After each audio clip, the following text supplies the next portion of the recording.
What 2026 will hold for your money?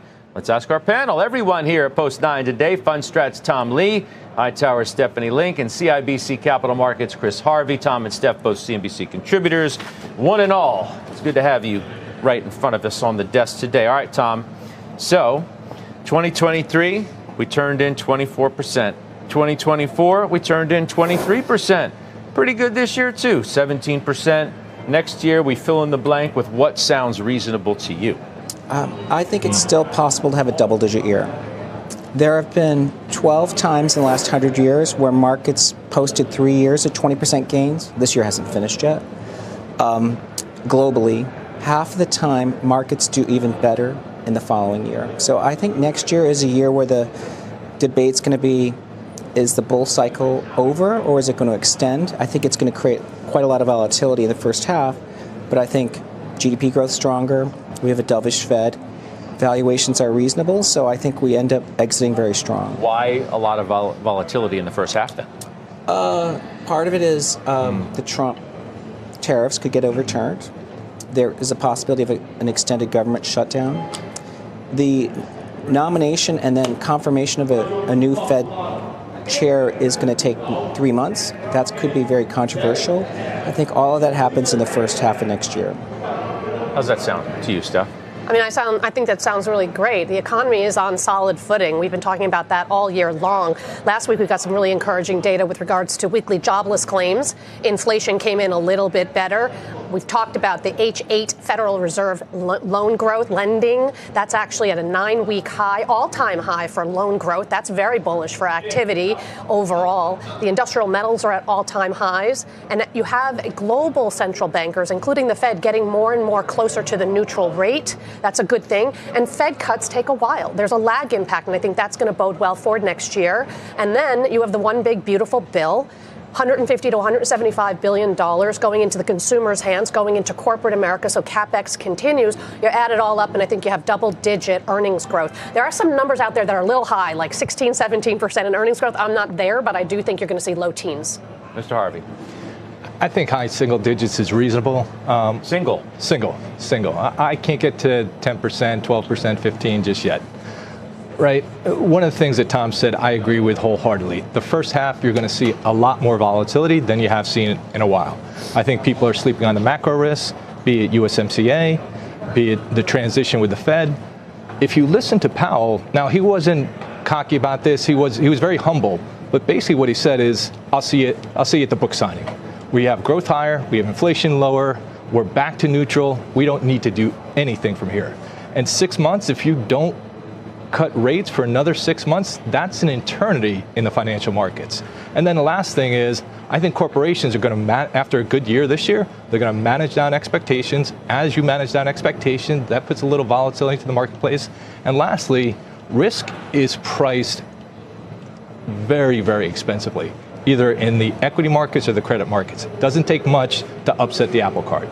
You want to respond to that? Because it seems like, if not a step-by-step counter in some respects to your view, it certainly is enough of one. I mean, there's going to be more volatility. We're underestimating, maybe too complacent about macro risks that are out there, among other things. What do you say? I feel good about the macro environment, all the things I just said. And I think it is a consumer that has been resilient. We've been talking about the consumer forever, how they have hung in there. Yes, it's the high end, not the low end. That tends to be the case on a regular basis, unfortunately.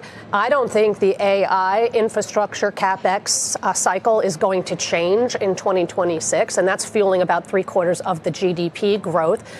And I do think that we always have a wall of worry. And I've said it, you've heard me say it, Scott, I worry when I don't worry, because that means that we're complacent. I think there's a lot that people have on their minds. I think we're going to be able to get through it because fundamentals at the end of the day, they run the show.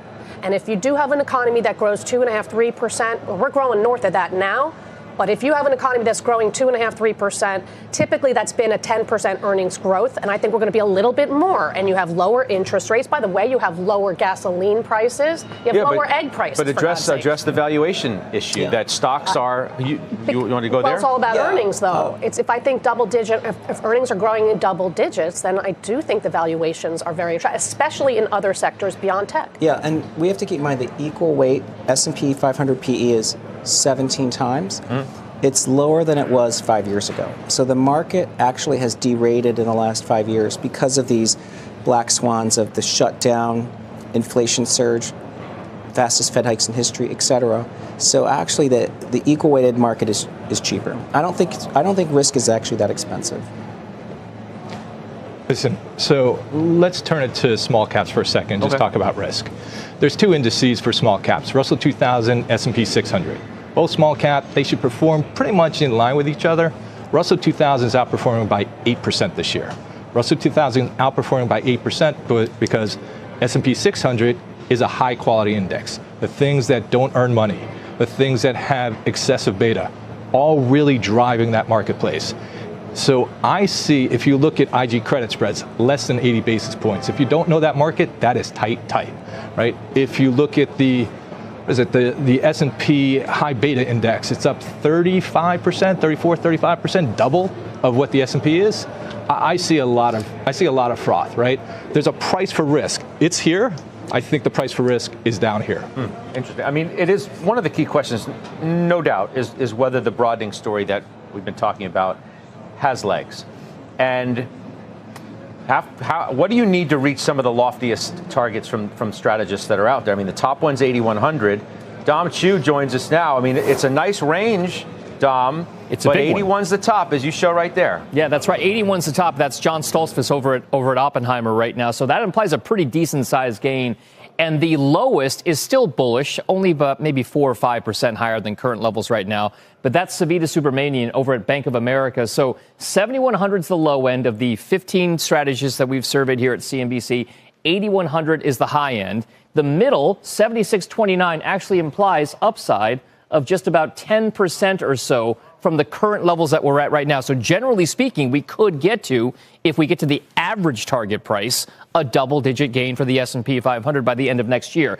As for whether or not we can see the contributors for that move higher, yes, it's always been about Mag 7, but these days we're seeing a little bit more relative strength in other parts of the market that imply maybe a broadening out trade. Check out the small cap ETF, which is already up 21% on a year-to-date basis. The mid caps are up about 11.5%. Underperforming, though, the S&P 500 at 15. So the small caps getting some legs and some steam that could bode well for the broadening out trade. As for the sectors that could be interesting here as well, check some of these out. Because over the last 3 months, it has been healthcare, financials, and industrials that have been among the star performers on a 3-month basis. So do they carry some relative strength or momentum over the last 3 months into the early part of 2026? That's going to be key as well.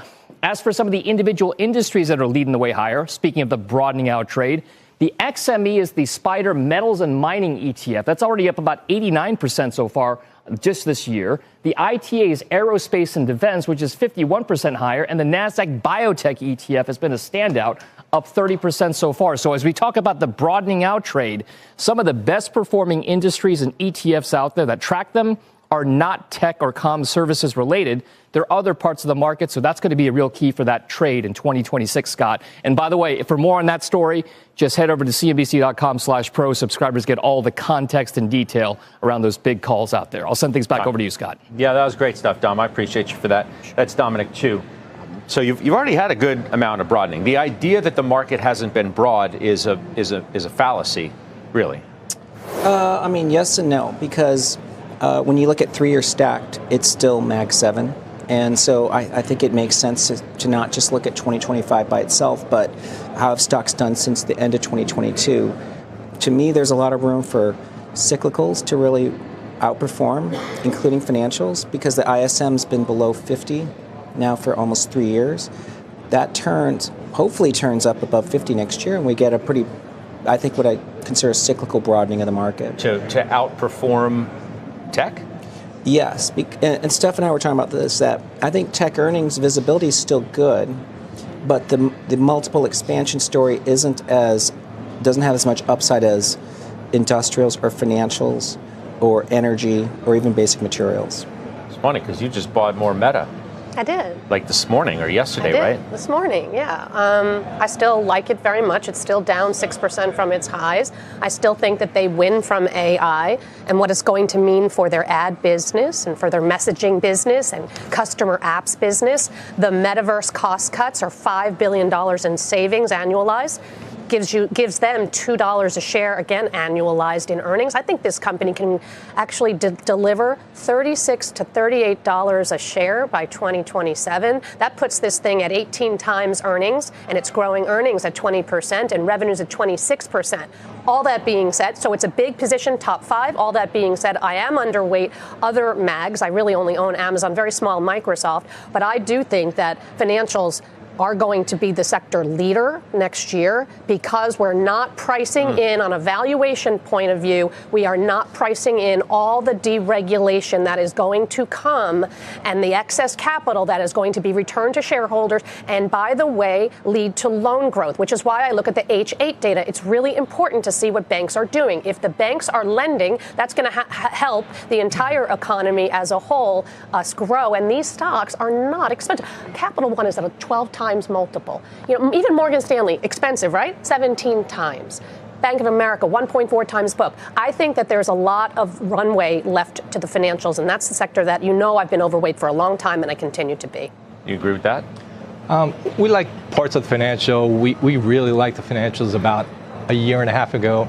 Now we're just being a little bit more selective. I agree with some of the broker-dealers, some of the credit card companies, relatively cheap. I think there's some upside. But not the big banks? Big banks are fine. I just don't think they're an overweight at this point in time. Right? They performed exceptionally well. Actually, JP Morgan's outperformed a big section of tech over the last 3 and 5 years. So it's performed, right? But why wouldn't you be overweight that group? I mean, if you think that earnings are going to stay strong, the economy is going to be good, you're going to get more deals, you're going to get more IPOs, all of that, deregulation and everything. Yep. That feels reasonable to expect all of that.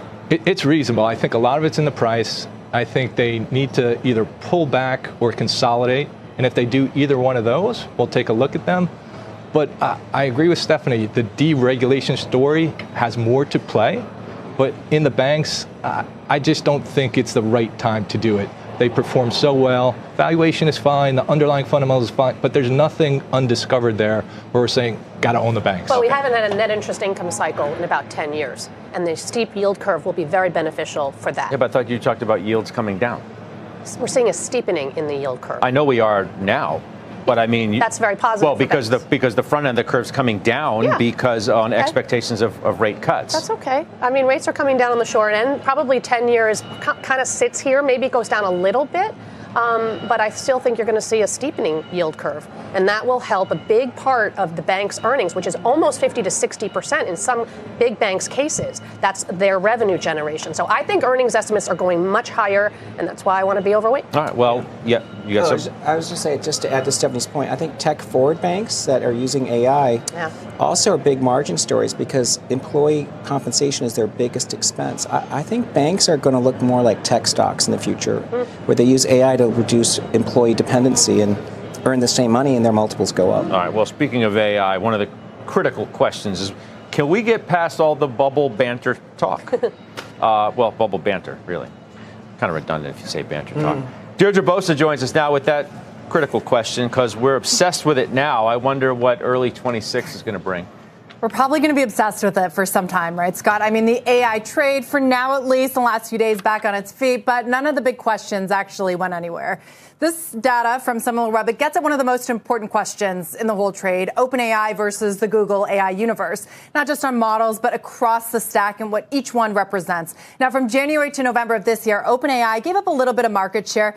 Google, though, grew its market share from about 6% to 15%. This suggests that Google has the momentum and is finally converting distribution into real gains. Now, it's also quietly challenging NVIDIA on the hardware side with its custom AI chips known as TPUs, and that could impact the entire cost structure, what we know of it today in the AI trade. Now, going into next year, there will continue to be questions around whether OpenAI can meet its own ambitions and obligations while competing with an incumbent, Google, that controls the entire pipeline. Something else I want to mention, Scott, there's this really interesting debate going on at the very highest levels of AI right now. It's playing out on X between DeepMind's Demis Hassabis at Google and Yann LeCun, who just left Meta. These are two of the most prestigious people in AI. Hassabis is arguing that today's scaled models, they're already on a credible path to general AI, while LeCun is saying the current approach is a dead end without a new architecture. So if Hassabis is right, scale, chips, infrastructure, those things keep winning. But if LeCun is right,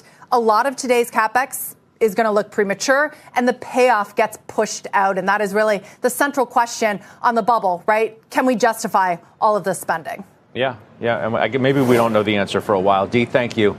Georgia Bosa, Chris, you say that the tech bubble does not pass our litmus test. Yeah. So again, it gets back to something like JP Morgan banks, which is outperforming. Go back to late 90s and the banks really underperformed. Here, the banks are actually leading the way. Multiples that we're seeing, still not excessively high. You go back to late 90s, whether it's Oracle or Cisco, you're not seeing it. More importantly, let's go to, can you fund these risky endeavors? If you go to the credit markets, anything not named Oracle, you can go out and you can still fund. And so this market is still rather healthy. Valuations are not high enough at this level.